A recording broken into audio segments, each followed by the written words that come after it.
A continuación, CME Online se complace en presentar la primera entrega producida y compartida desde la hermana República del Ecuador por el Centro Latinoamericano de Estudios Epidemiológicos y Salud Social.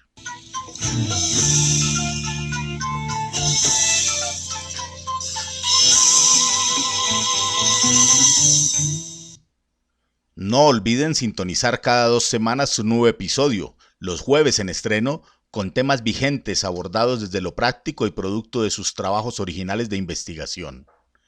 Los dejamos con su programa Epidemiología y Salud Social.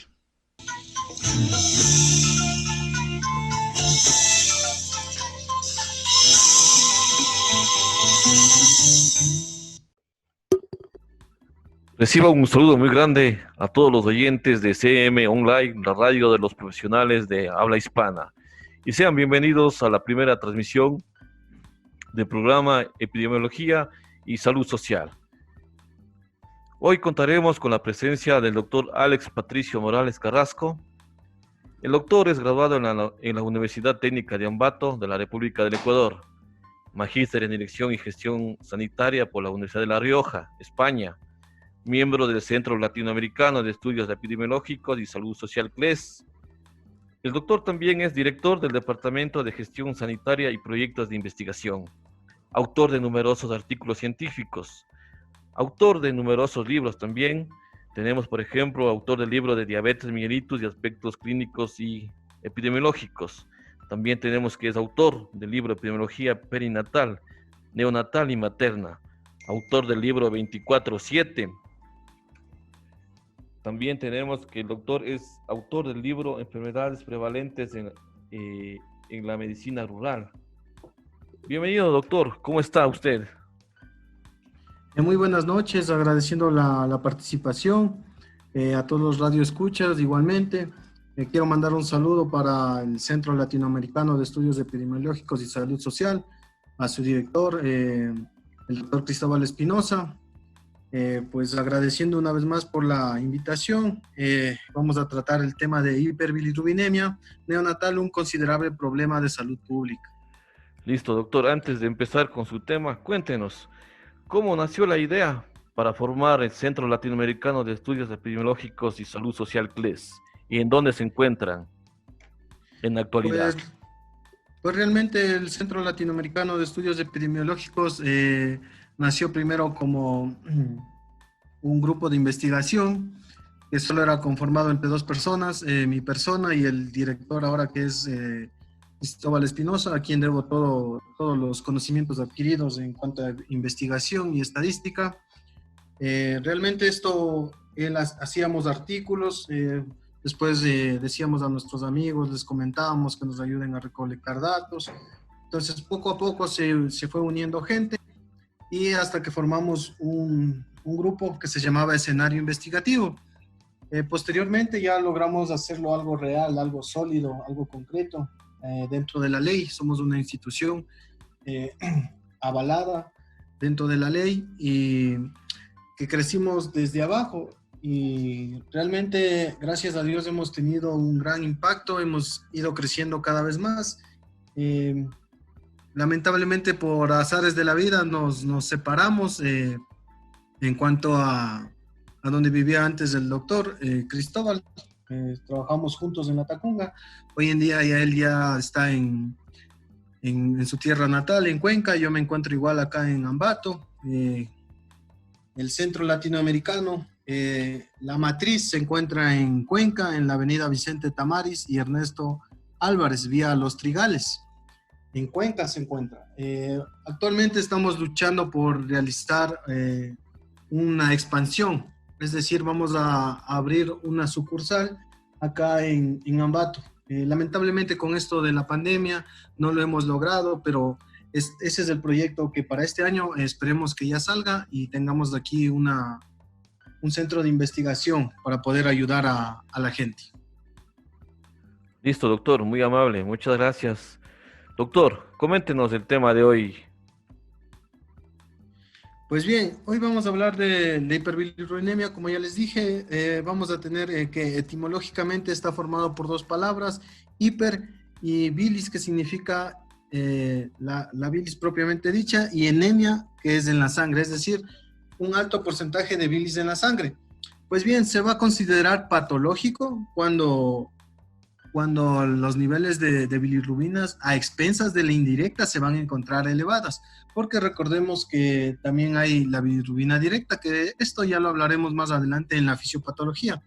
Pues bien, la hiperbilirrubinemia neonatal patológica aparece en las primeras 24 horas de vida, cuando los niveles de bilirrubina indirecta se encuentran más allá de 12 miligramos decilitros en un recién nacido a término y 15 miligramos decilitro en un recién nacido pretérmino, acompañado de una característica coloración de la piel, que es la ictericia, y también en las mucosas, debido a los depósitos de bilirrubina.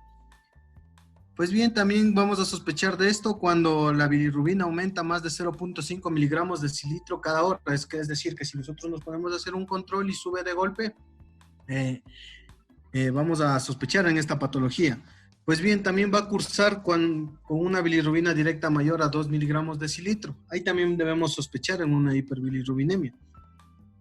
Claro que sería esta de una causa obstructiva. Como bien sabemos, la directa es la que evalúa las causas obstructivas y la indirecta es la que evalúa las causas hemolíticas.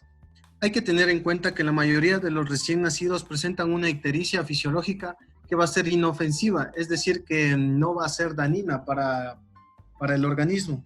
Es importante saber esto para nosotros explicar a los pacientes y calmar principalmente a los padres primerizos sobre esto. Y decir que es una ictericia fisiológica, que es inofensiva y que se va a resolver entre el tercer y quinto día de vida y no va a presentar complicaciones. En cuanto a la epidemiología, vamos a tener que aproximadamente el 60% de los recién nacidos a término y el 85% de los recién nacidos prematuros van a desarrollar ictericia en la primera semana de vida. Así pues, cerca de 84 a 112 millones, de estos millones, unos 140 millones de niños nacidos cada año a nivel mundial van a presentar ictericia las 2 primeras semanas de vida. Aproximadamente 1 de cada 10 neonatos es probable que desarrolle ictericia clínicamente significativa o hiperbilirrubinemia, que va a necesitar una estancia hospitalaria o requerimiento de vigilancia estrecha y tratamiento. Pues bien, el 10% de los recién nacidos alimentados con el seno materno también van a presentar ictericia durante el primer mes de vida. Esto es un dato importante que nosotros debemos tener en cuenta al momento de nosotros explicar las causas de hiperbilirrubinemia a los papitos, porque muchas de las veces ellos malinterpretan las cosas. Les podemos decir que se da porque el seno materno está concentrado de alto concentración de betacarotenos, lo que va a producir una hiperbilirrubinemia. Entonces la madre puede dejar de dar el seno a su madre, a su hijo, perdón. Entonces es muy importante explicar con cada detalle hacia los padres, especialmente con los padres primerizos. Pues bien, del 1 al 2% va a superar los 20 miligramos decilitro de bilirrubina y solo el 0.15 va a alcanzar niveles de bilirrubina entre 25 miligramos decilitros o mayores a esto. Es más frecuente en personas que viven a mayor altitud, debido a que ellos tienen una alta carga de hemoglobina, es decir, de glóbulos rojos, y por ende va a haber una mayor destrucción de los mismos. Pues bien, antiguamente se creía que una elevación de las bilirrubinas más allá del 18, otros decían de 20 miligramos decilitro, ya va a producir un kernicterus, que es la complicación más grave de esta enfermedad, que va a derivar y también en retraso psicomotriz, entre otras afecciones nerviosas, porque va a afectar principalmente al sistema nervioso. Pues bien, como les decía, antiguamente se creía que entre 18 a 20 ya podían presentar kernicterus. Hoy en día se han realizado más estudios, más a fondo, comprobando que el kernicterus va a suceder cuando los pacientes tienen más allá de 25 miligramos decilitros. Ojo, no quiere decir que realmente todos los 25 miligramos decilitros pueden tener kernicterus. Debemos evaluar la clínica muy bien, además de estar exentos o de precisar si es que el neonato es prematuro o a término. Sí, estas variables van a hacer que cambien realmente los valores para que el paciente tenga kernícterus. Como ya lo vamos a ver más adelante, que podemos aplicar otras tablas, como son las tablas de NICE, para valorar estas posibles complicaciones. También vamos a tener que la incidencia real de la hiperbilirubinemia a nivel mundial, no hemos encontrado todavía un estudio que nos diga cuál es, así que se desconoce, pero nosotros como centro de investigación realizamos un pequeño estudio en mi lugar de trabajo, que fue en el Oriente, en el TENA, que ya lo vamos a ver más adelante, y sacamos una incidencia también. Pues bien, el primer intento por conocer cuántos recién nacidos presentan niveles altos de bilirrubina sérica lo realizó Butani en el 2013, quien estimó que en un año 481,000 recién nacidos de término y prematuros tardíos presentaron niveles séricos de bilirrubina mayores a 25 miligramos de decilitro. Estimó que de estos, 114,000 mueren y más de 63,000 sobreviven con un daño neurológico de moderado a grave. Es por eso que vuelvo a insistir que nosotros los médicos debemos realizar un diagnóstico precoz, veraz de esta patología, principalmente en el primer nivel, ya que todos en primer nivel vamos a observar a recién nacidos y nos llega pacientes para el control de niños sanos. Entonces debemos tener en cuenta todas estas características, además de otras características como son que si el paciente se encuentra en una área rural muy alejada, es decir, que si nos llega a la consulta y tiene una zona Kramer 3 y se va a la casa y regresa y ya está en zona Kramer 5, entonces debemos tener en cuenta la distancia en donde viven, porque quizás viven a un día de camino, 2 días. Entonces hay cosas muy importantes que debemos tomar en cuenta, especialmente en el área rural, para evitar esto. Entonces es muy importante ser claros en la clínica, como ya lo vamos a ver más adelante. En cuanto a la morbilidad y mortalidad, a nivel internacional en el 2016 la mortalidad por ictericia neonatal fue de 8 de 100,000 niños menores de 5 años. Desde 1990 ocupa el puesto 16 de las 100 causas de mortalidad de menores de 5 años. Y la incidencia del kernícterus es variable, alrededor de 3 de cada 50,000 a 100,000 recién nacidos vivos. La mortalidad del kernícterus en los primeros meses es alrededor de un 10% y el porcentaje de secuelas neurológicas irreversibles suele superar el 70%. Entonces, como les decía, es muy importante ver estos datos y nosotros poner en práctica cuando estamos revisando un recién nacido, porque podemos hacer que estos datos disminuyan realizando un buen examen físico y ayudando a los padres, es decir, educando con lo que tienen que hacer con los baños de sol, diciéndole que si está muy amarillo puede acudir al centro de salud más cercano, al hospital más cercano, para que le puedan dar el respectivo tratamiento o realizar los exámenes para verificar el nivel de bilirrubina que se encuentra en la sangre de los recién nacidos. Pues bien, vamos a empezar a hablar ahora acerca de la fisiopatología. Como todos recordaremos, vamos a recordar que la hemoglobina se destruye, forma el grupo hemiglobina, el heme pasa a formar la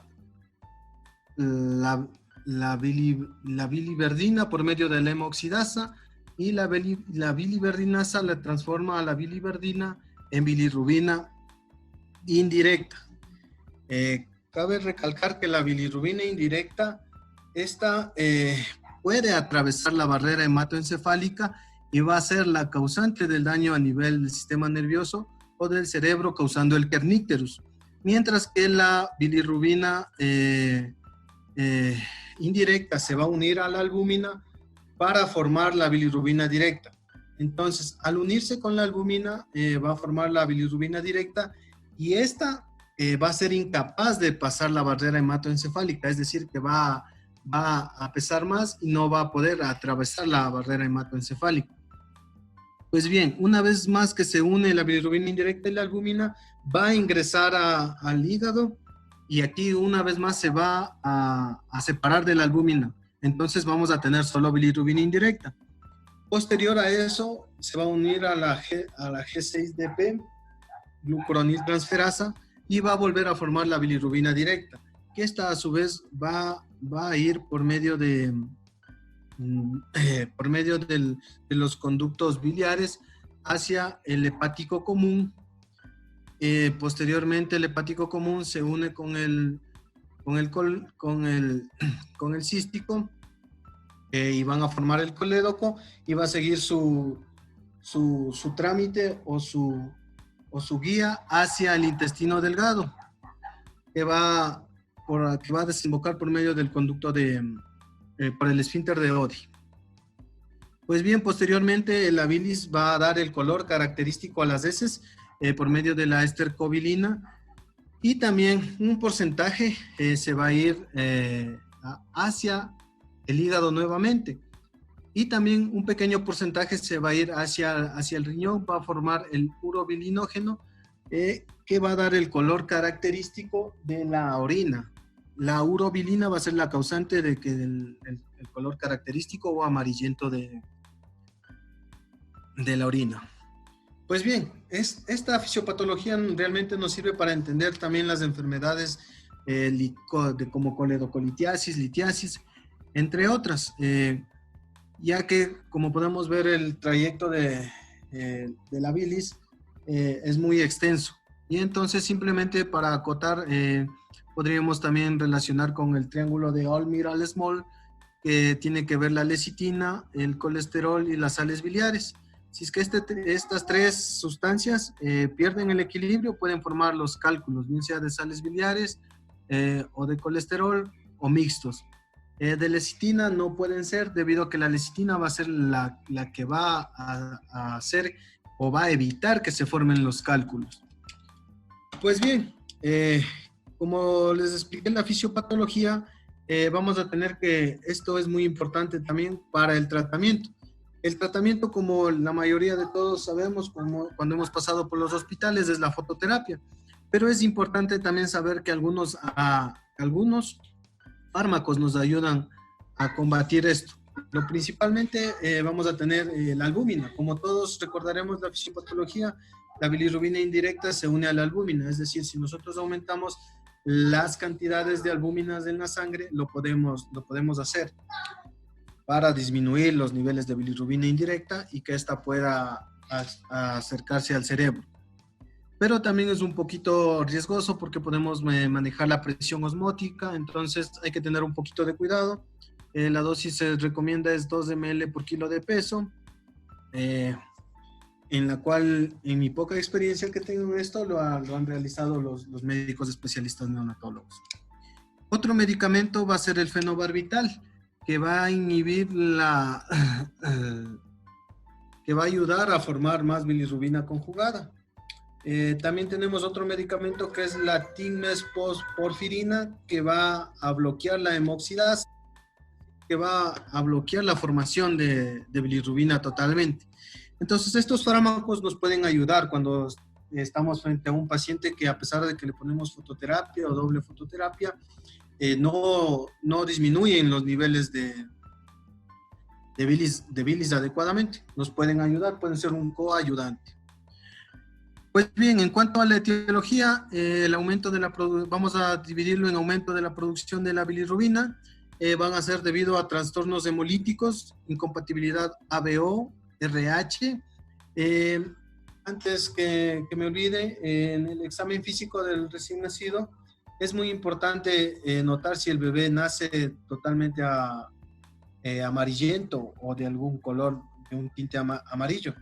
Pero no nos debemos confundir con el meconio.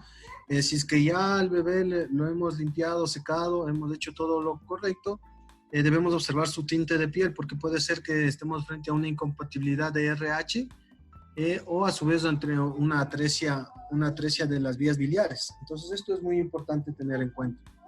Pues bien, les decía que por aumento de la producción de bilirrubina pueden ser trastornos hemolíticos, como ya les dije, la incompatibilidad sanguínea, ABO, RH o subgrupos, la deficiencia de la enzima glucosa 6 deshidrogenasa. Cabe recalcar que en los adultos También esta deficiencia de esta enzima se va a dar debido al favismo. El favismo es cuando nosotros consumimos altos niveles de habas o las habichuelas que comúnmente se dice. También lo puede causar los betacarotenos. Otra causa del aumento de la producción de la bilirrubina van a ser los hematomas, hemorragias ocultas, como van a ser el cefalohematoma por un parto traumático, hemorragias internas, igual puede ser por un parto traumático. El incremento del circuito enterohepático por una obstrucción intestinal, retraso en la alimentación gástrica. Otras causas del aumento de la producción de la bilirrubina van a ser la sepsis, el fallo multiorgánico, la policitemia, la vida media de los eritrocitos y medicamentos. Recordemos que la vida media de los eritrocitos en un adulto normal va a ser alrededor de 120 días. En un recién nacido se dice que es entre 70 y 80 días. Entonces va a haber una mayor destrucción de los mismos. Además de que hay que tener en cuenta si es que vive también a nivel los metros sobre el nivel del mar donde vive. A mayor altura va a tener mayor concentración de glóbulos rojos. Entonces también debemos tener en cuenta algo que, como a muchos tal vez nos enseñaron, que el VIH es igual a tuberculosis. Yo en cambio aquí les voy a decir que la sepsis es igual a hiperbilirrubinemia, o al revés, o la hiperbilirrubinemia es igual a sepsis. Entonces siempre tenemos que correlacionar estos dos diagnósticos debido a que van de la mano. Otra de las causas puede ser los medicamentos, como la ceftriaxona, que podemos utilizar cuando el neonato se encuentra hospitalizado en la UCI. Este antibiótico también puede causar ictericia y aumento de la producción de la bilirrubina. En cuanto a la disminución de la eliminación de la bilirrubina, los prematuros no pueden eliminar adecuadamente la bilirrubina. Otra causa es la deficiencia de la enzima glucosa 6-deshidrogenasa, los síndromes de Gilbert, síndromes de Crigler, tipo 1 y tipo 2, el hipotiroidismo es una de las causas, también debemos tener en cuenta en los recién nacidos. Otros trastornos metabólicos como la galactosemia y la tirosinemia.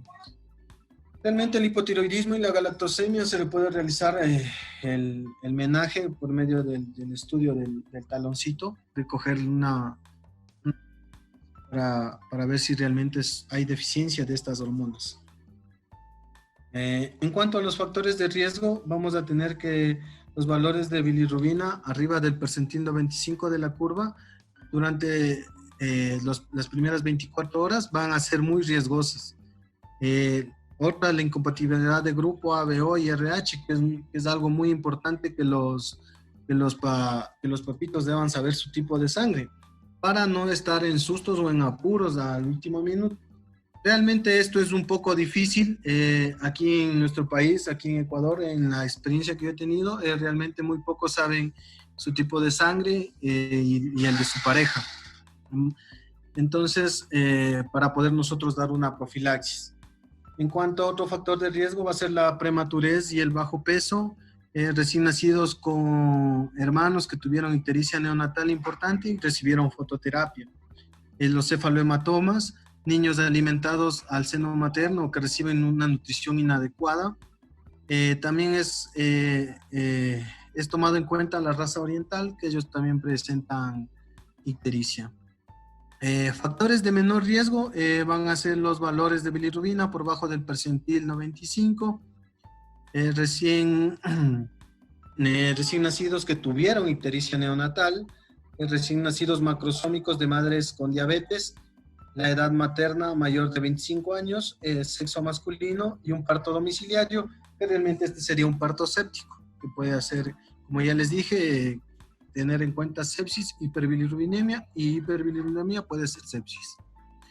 En cuanto a los factores de mínimo riesgo, los valores por debajo del percentil 40, la edad gestacional mayor a 41 semanas, población que vive en altitudes elevadas, alimentación con fórmula láctea exclusiva, la raza negra, una alta posterior a las 72 horas de vida, acudir a una partera, chamán y no al médico, padres con bajo nivel sociocultural, padres con bajos recursos económicos, en las comunidades lejanas a un centro de salud sin vías de acceso ni transporte. Esto es muy importante recalcar, ya que en la medicatura rural esto va a ser muy común, que además de que al niño le van a tener envuelto como un choclito, lo van a tener en un lugar oscuro, igual la madre no sale, le hacen la dieta de 20 días y pasan encerrados y no lo sacan a realizar los baños del sol al recién nacido. Entonces nosotros tenemos que realmente un poquito luchar y educar a estos pacientes con mucha paciencia y calma para cambiar esa idiosincrasia, ¿sí? Y poder disminuir los niveles de mortalidad, como ya habíamos visto en la parte de epidemiología que ya hablamos. En cuanto a la presentación clínica, vamos a tener que es un signo característico que va a ser la ictericia, el color amarillento.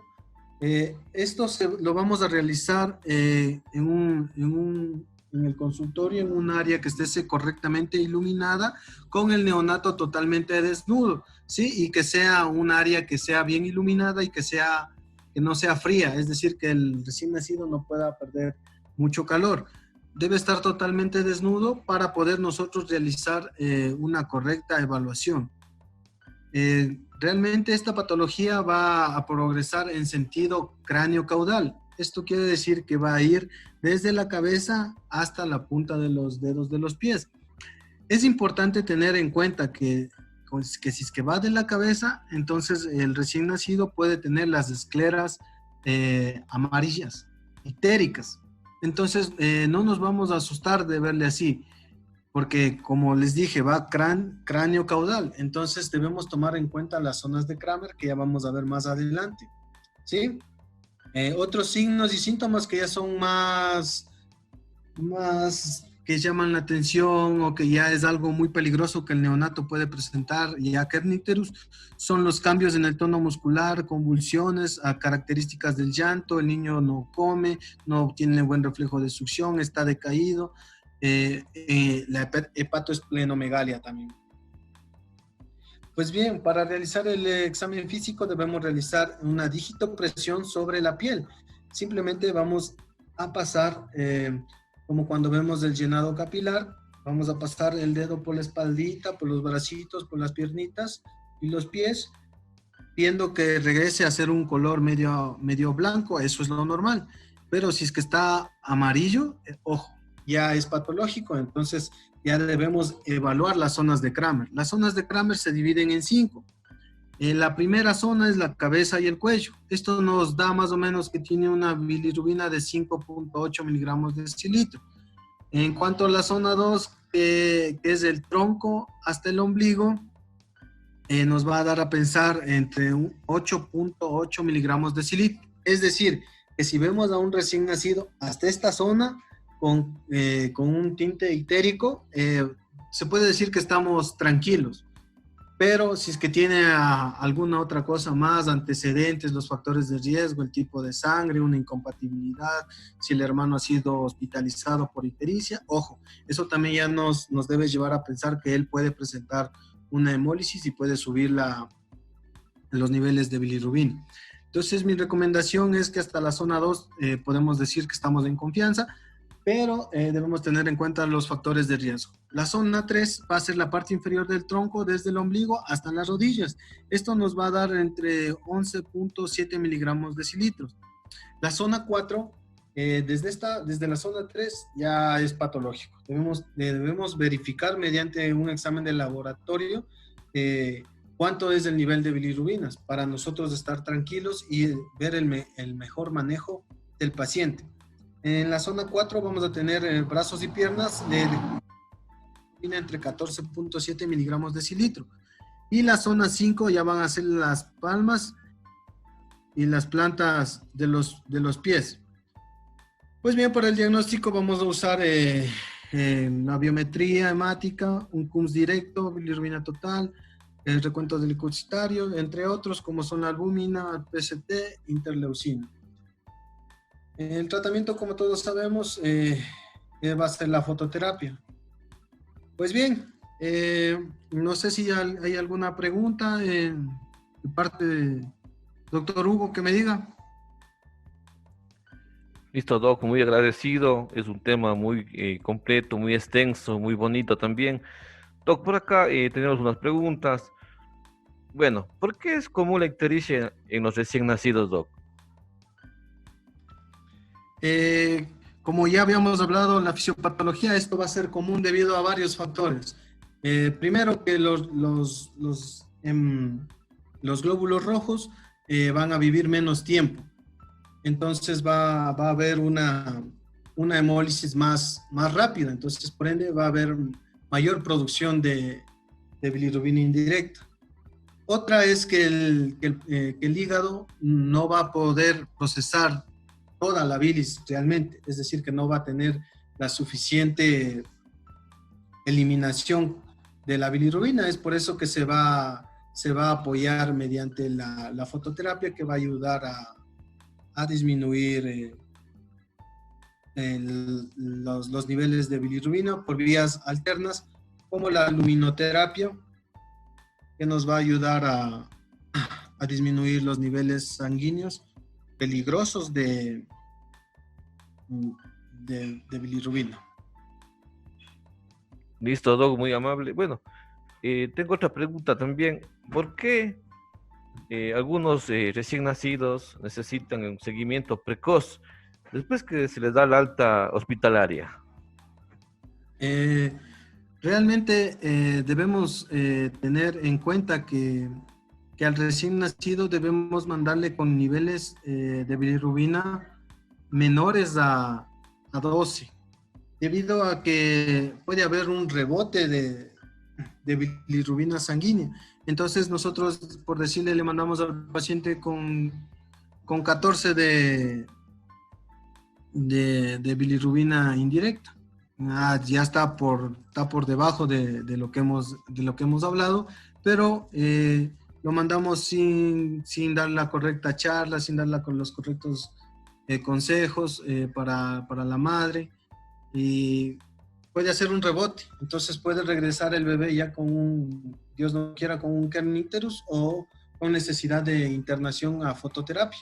Entonces debemos estar siempre verificar los factores de riesgo, y como es la compatibilidad sanguínea, entre otras cosas, para nosotros poder ya dar el alta efectiva al paciente, debido a que también puede ser que sea un paciente que viva en el área rural o alejada, entonces se va a demorar en venir, entonces va a seguir subiendo la bilirrubina.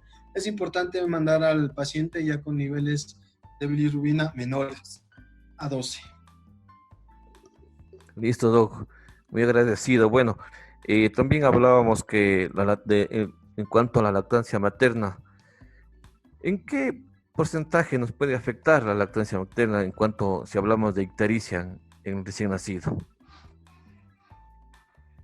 En cuanto a la lactancia materna, vamos a tener que esto va a afectar en un porcentaje realmente mínimo, y que no debemos educar principalmente a los padres primerizos, explicarles adecuadamente cómo es la fisiopatología, debido a que solo el 10% de ellos van a presentar esto. Entonces, es muy importante trabajar con los papitos, porque si nosotros le decimos una de las causas de la hiperbilirubinemia es el seno materno, entonces capaz y le deja de dar el seno materno. Entonces, debemos explicarle que es debido a esta causa, que el seno materno es lo mejor que puede dar al recién nacido, y que vamos a ir evaluando cómo evoluciona el paciente. Hay que realizar un seguimiento adecuado. Listo, Doc, muy agradecido. Pues este ha sido la participación del doctor Alex Morales. Doctor, ¿cuáles son sus recomendaciones ya para ir terminando con la entrevista? Pues bien, antes de las recomendaciones, les había dicho que hicimos un estudio de incidencia de hiperbilirubinemia, que es en el Hospital José María Velasco Ibarra del Tena, en la cual fueron evaluados 2.108 recién nacidos, en el cual encontramos esos pacientes, 84 tuvieron hiperbilirubinemia, evidenciándose una incidencia acumulada de 3.98 en un año que realizamos el estudio. Había un leve predominio del sexo femenino. La hiperbilirubinemia patológica fue cerca del 17.9%, además de que encontramos que una de las causas, 20.2% intrahospitalarias, fue la incompatibilidad sanguínea ABO con 64.3%. Entonces, como les decía, esto es algo muy importante que debemos tener en cuenta. Y la otra causa que encontramos mayor porcentaje era con 20.2%, la sepsis. Como ya les dije, tener en cuenta la hiperbilirubinemia con la sepsis. Pues bien, para las conclusiones o mis recomendaciones, debemos tener en cuenta que la mayoría de los recién nacidos no va a acarrear riesgos la internación, y es necesario tener y comprender los factores de riesgos y fisiopatología de la cual ya hemos hablado aquí para un seguro diagnóstico y tratamiento apropiado. Debemos tener en cuenta que toda ictericia en las primeras 24 horas se pedirá los respectivos exámenes para evitar complicaciones. En cuanto al tratamiento, el principal va a ser la fototerapia, ya que es el que tiene menos efectos adversos. Y se va a reservar la exsanguíneo-transfusión para los casos graves y deberá ser realizado realmente por un especialista.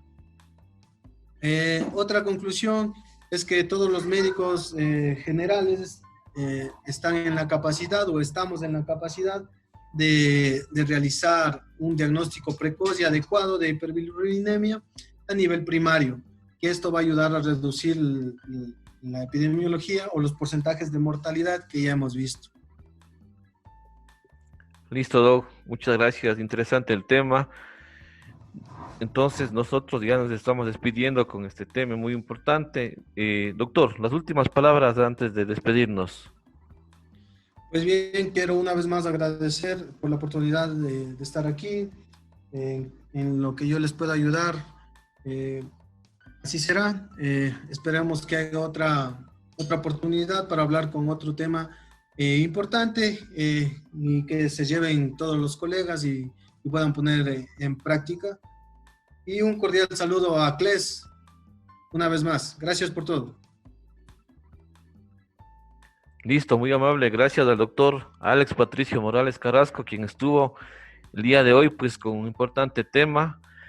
Bueno, nosotros también nos estamos despidiendo. Gracias a CM Online por permitirnos aportar con esta información. Gracias.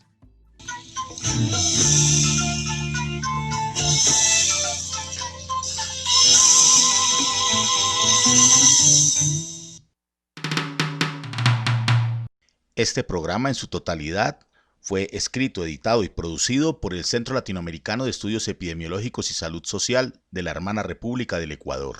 Los esperamos en nuestra segunda entrega el próximo jueves 27 de agosto del 2020.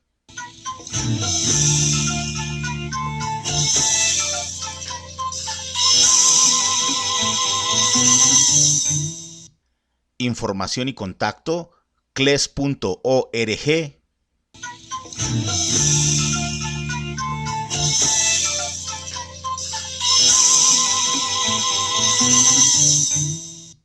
CME Online agradece la intermediación y enlace del Dr. Hugo Saquipay para la producción y transmisión de estos programas. A continuación,